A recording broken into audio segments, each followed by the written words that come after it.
Bagages, transporter plus de 90 kg pour 80 €, le très bon deal proposé par Air Algérie. Air Algérie propose actuellement un deal très avantageux en matière de transport de bagages, une nouvelle qui semble avoir captivé de nombreux voyageurs. Un internaute résidant en région parisienne partage son expérience sur Facebook, révélant son intention de déménager en Algérie tout en étant préoccupé par les coûts élevés proposés par les transporteurs de bagages. Dans son post, l'internaute exprime sa surprise face au tarif de 4 € par kilo proposé par d'autres transporteurs, les qualifiant d'énormes. À la recherche d'alternatives plus abordables, un autre utilisateur lui suggère de considérer le transport de ses bagages directement par avion avec Air Algérie, qu'il considère comme étant un très bon deal.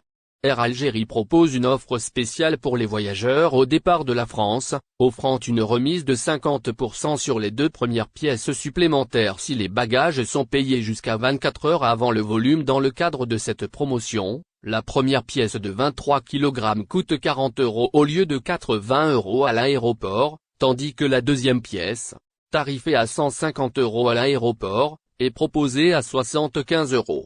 Ces informations incitent l'internaute à effectuer un calcul rapide. Comparant les coûts, il découvre qu'avec un transporteur de bagages, il devrait débourser 480 € pour ses 120 kg. En revanche, en utilisant les services d'Air Algérie et en répartissant ses bagages en plusieurs pièces, il peut considérablement réduire ses dépenses, notamment s'il achète 2 billets. La franchise de bagages d'Air Algérie, offrant 23 kg par pièce, permet à ce voyageur de transporter jusqu'à 46 kg pour 40 € s'il voyage seul. S'il est accompagné d'un autre passager, ils peuvent transporter jusqu'à 92 kg pour seulement 80 €.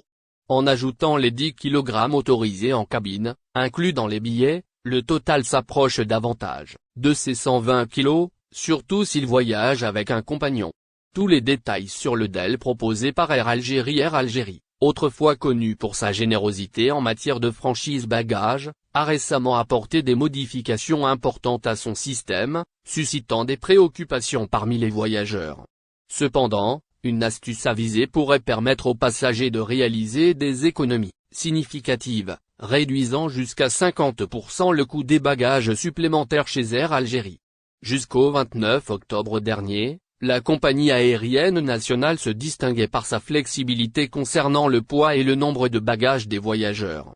Cependant, un changement majeur est intervenu avec l'adoption d'un système de bagages par pièce, limitant la franchise à un seul bagage ne dépassant pas 23 kg. Les passagers doivent désormais s'acquitter d'une taxe variable pour chaque pièce supplémentaire, en fonction de leur destination. Face à cette nouvelle réalité, les voyageurs cherchent des moyens ingénieux de maximiser le transport de bagages tout en minimisant les coûts. Une solution émerge avec l'introduction du bagage prépayé, une option proposée par Air Algérie, assortie d'une grille tarifaire spécifique. Les passagers qui optent pour le prépaiement de leurs bagages supplémentaires jusqu'à 24 heures avant le vol peuvent bénéficier de réductions variables en fonction de leur destination et du nombre de pièces de bagages supplémentaires.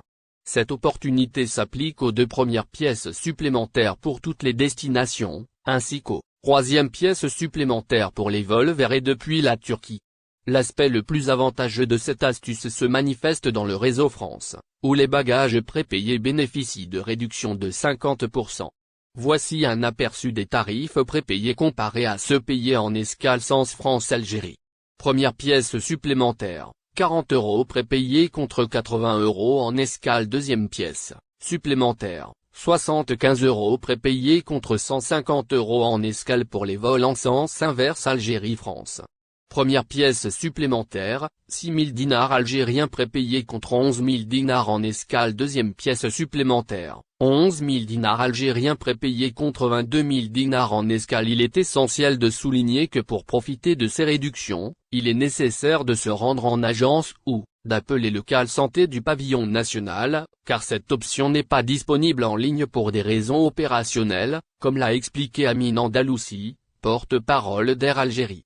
Cette astuce intelligente offre aux voyageurs une opportunité précieuse d'économiser sur les coûts des bagages tout en préservant leur souplesse de transport. Si vous envisagez un vol avec Air Algérie, 7. astuce pourrait s'avérer cruciale pour optimiser votre budget voyage, soulignant l'importance d'une planification judicieuse et d'une adaptation aux nouvelles politiques de la révision de l'accord de 1968, qu'elle voit pour l'Algérie et la France. L'accord de 1968 entre l'Algérie et la France est au cœur d'un débat enflammé ces derniers temps. Sous les projecteurs de la droite, de l'extrême droite, et même d'anciens responsables français, cet accord suscite des réactions passionnées. L'offensive menée par l'ancien ambassadeur de France en Algérie, Xavier Driancourt, gagne en ampleur.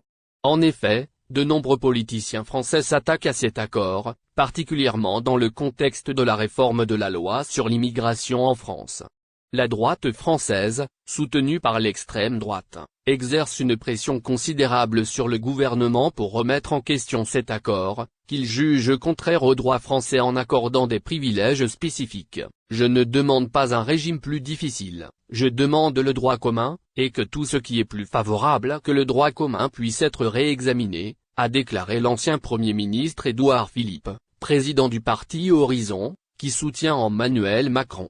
Le président du Sénat, Gérard Larcher, a également affirmé « Nous sommes 55 ans après, les conditions ont changé et je pense que ce traité, il faut le réexaminer d'une manière sereine.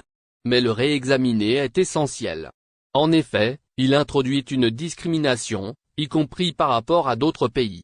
Notamment, vous le savez, les conditions dans lesquelles on a une autorisation de long séjour beaucoup plus rapide pour l'Algérie ou en matière de regroupement familial.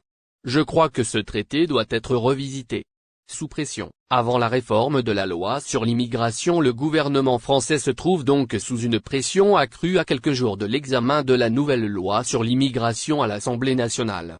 C'est dans ce contexte que le journal Le Figaro, proche de la droite française, rapporte que l'exécutif envisage sérieusement de rouvrir le dossier de l'accord de 1968. Le journal, citant des sources internes, indique que la révision de cet accord est finalement envisagée. Cependant, il est important de noter que les députés macronistes ont été avertis qu'ils ne procéderont pas à la dénonciation de l'accord, comme le souhaite la droite. Ils plaident plutôt pour l'étude de l'ajout d'un quatrième avenant, à la suite de ceux de 1985, 1994 et 2001. Marie Lebec, vice-présidente du groupe parlementaire du parti présidentiel, a alerté l'exécutif et la présidence sur les risques liés à une position floue face à la droite. Il y a clairement besoin d'une révision de cet accord qui ne correspond plus à la situation actuelle, déclare-t-elle. Sylvain Maillard, président du groupe Renaissance à l'Assemblée nationale française, prône une position d'efficacité. Il plaide en faveur d'une renégociation de l'accord de 1968, dans un contexte de relations réchauffées. Les Algériens aussi veulent renégocier, affirme-t-il.